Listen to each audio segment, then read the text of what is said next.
Olá, pessoal, tudo bem? Como que vocês estão? Tudo certo? Vocês têm se cuidado? Têm ficado em casa, feito as atividades? Então, eu tô gravando esse vídeo aqui. Eu peço desculpa pelo formato, né? Que dá pra ver umas coisinhas no meu computador.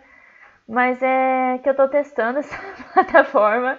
Então, se eu der umas perdidas aí, é por conta disso, tá? Então vamos lá.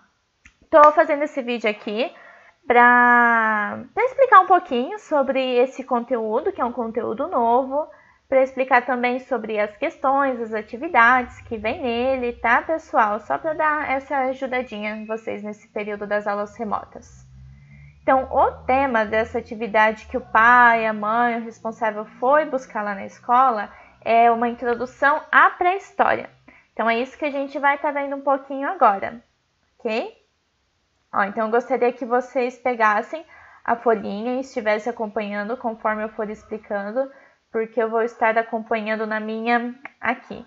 Vou só diminuir um pouquinho para não comprometer a visão conforme eu for descendo. Aí. Então, vocês têm esse texto na folha de vocês, que é bem uma introdução sobre o que foi esse período da pré-história. Antes disso, vamos tentar compreender um pouquinho o termo pré-história. Não é um termo que muitos historiadores gostam, inclusive eu não gosto muito desse termo, mas a gente usa ele porque é o termo que é amplamente utilizado, tá? Por que ele não é um termo muito legal? Porque quando a gente fala em pré-história, implicitamente, às vezes a gente tá querendo dizer que não tinha história antes. Só que não é verdade, né? Tinha história antes, só que não tinha uma história escrita. E é aí que compreende esse período da pré-história, né? Que vai desde as origens da atividade humana, ou seja, desde que o ser humano começou a exercer a sua influência no meio, até o desenvolvimento da linguagem escrita. Então, este período a gente caracteriza como pré-história, tudo bem? Mas só porque não tinha nada escrito, nenhum documento, como que a gente sabe como que esses povos viveram? Tem algum outro tipo de fonte? Tem sim. É através de vestígios, de fósseis, das pinturas rupestres. Então, tudo isso são fontes históricas que essas três áreas, essas três ciências, né, da história analisam para que a gente possa remontar um pouquinho sobre o que foi esse período. E quais são essas três ciências? São a antropologia, que vai estar estudando de fato o comportamento humano durante este período, a arqueologia, que vai trabalhar mais com uma questão material, ou seja, tudo aquilo que o ser humano deixou, seja ossada, fósseis, sejam cerâmicas, pedaços de pele, pedaços de roupa, lanças, enfim, tudo que o ser humano utilizou e deixou para trás, a arqueologia vai lá, vai desenterrar e vai estar analisando. E a paleontologia? A paleontologia é uma ciência mais dedicada aos fósseis de animais, como dinossauros e também animais pré-históricos que viveram durante esse período e que nós não temos mais hoje em dia, porque eles foram sofrendo evoluções ao longo do tempo. Tá, pessoal? Então, é isso que a gente vai estar estudando um pouquinho nesta matéria. Deixa eu só tomar uma aguinha, porque é a terceira vez que eu gravo essa aula, tá? As outras não deram muito certo, então eu tô tendo que gravar de novo. Por isso que se eu parecer um pouquinho cansada, é por esse motivo. Mas enfim, vamos lá, vamos continuar. E aí nós vimos então que qual que é o período, a periodização da pré-história e quais são as ciências que ajudam a história a remontar este período. Agora a gente vai saber que a pré-história está dividida em três fases, três grandes períodos, que é o Paleolítico, o Neolítico e a Idade dos Metais. Eu não quero que vocês se preocupem com isso agora, porque vai ser um assunto abordado na próxima atividade, tá? Uma coisa que eu gostaria de mencionar é que a arqueologia é muito importante para para remontar mesmo, né, os passos dos primórdios da humanidade. E é através de fósseis como o fóssil da Luzia, não sei se vocês já ouviram falar, eu acredito que sim, durante o ano de 2018, que o Museu Nacional do Rio de Janeiro pegou fogo, que estava armazenado lá esse crânio da Luzia. Ele tem cerca de 12 mil anos, é considerado o fóssil mais antigo da América, isso inclui Estados Unidos, Canadá, etc. E esse fóssil foi encontrado aqui no interior de Minas Gerais e ele ajuda a gente compreender um pouco como que foi essa chegada dos primeiros homens na América, porque a gente sabe que a vida humana, né, a espécie humana, ela surgiu na África e a partir daí ela foi se espalhando pelo globo, na Europa, na Ásia, e aí através do Estreito de Bering o homem migrou e veio para a América. Então, com o crânio da Luzia a gente consegue ter uma noção de quanto tempo que o homem começou a vir para cá e ajuda a gente a compreender um pouquinho da nossa história, né, dos nossos ancestrais. Então vamos lá.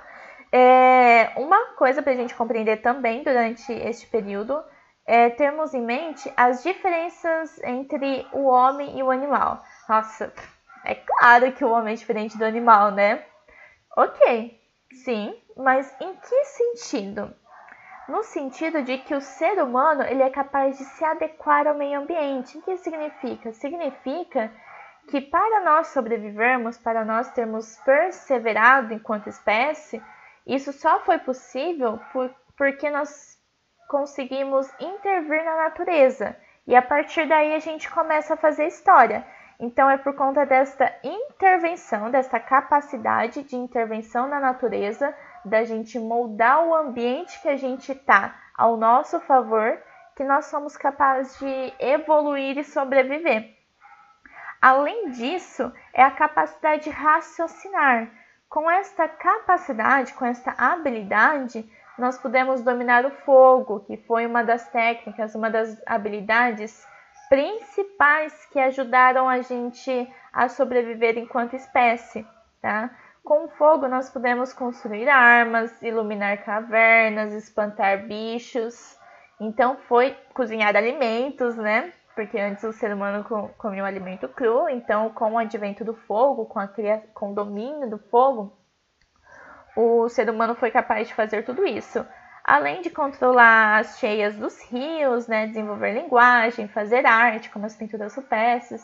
Então tudo isso diferencia a gente dos animais. E o conhecimento que a gente acaba desenvolvendo e adquirindo para realizar todas essas atividades que foram necessárias para isso, faz parte da nossa atividade cultural. E essa atividade cultural, ela depende de uma tradição que a gente desenvolve e passa de geração para geração. E como que a gente passa? Através da fala, dos gestos, da arte e entre outros tipos de linguagem. Então, por conta disso, nós podemos dizer e afirmar que o ser humano é um ser cultural.